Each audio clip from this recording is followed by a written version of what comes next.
Presiden Rusia Vladimir Putin menunjukkan empatinya ke warga Gaza, Palestina. Ia pun berujar, tugas suci bagi negaranya membantu wilayah Palestina itu. Hal itu terungkap saat ia berbicara terkait kengerian yang terjadi di Gaza pasca serangan Israel. Pernyataan itu keluar sehari setelah konferensi video darurat terkait Gaza diselenggarakan pemimpin BRICS. Dalam pemaparannya, Putin mengatakan Moskow memiliki kewajiban moral untuk memberikan bantuan kemanusiaan kepada penduduk sipil di Gaza. Pemimpin Rusia itu kemudian menggambarkan pemberian bantuan kepada warga sipil Palestina di Gaza sebagai tugas suci.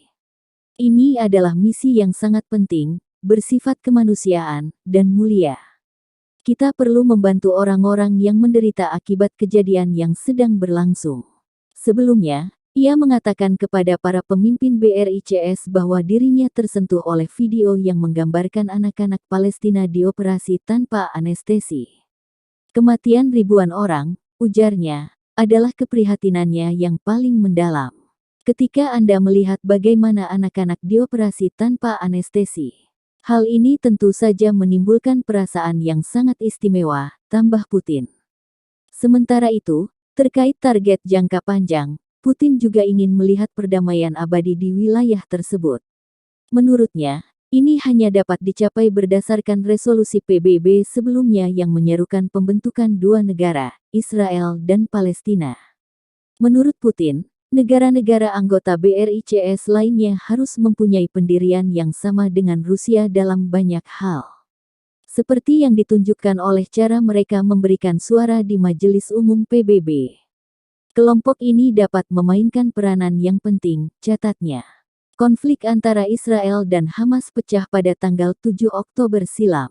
Serangan Hamas ke wilayah selatan Israel, akibat serbuan ke Al-Aqsa awal tahun dan pendudukan Yahudi, menewaskan 1.200 orang serta menculik 240 warga Israel.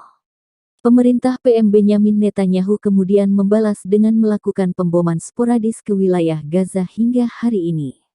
Netanyahu menyebut negaranya sedang dalam perang dan tujuannya saat ini adalah untuk memusnahkan Hamas.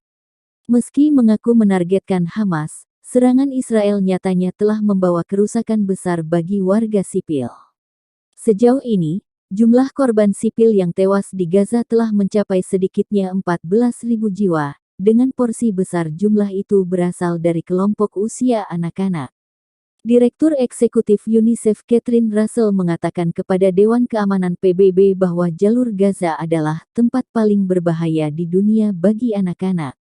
Ia menggarisbawahi lebih dari 5.300 anak-anak Palestina dilaporkan telah terbunuh sejak tanggal 7 Oktober.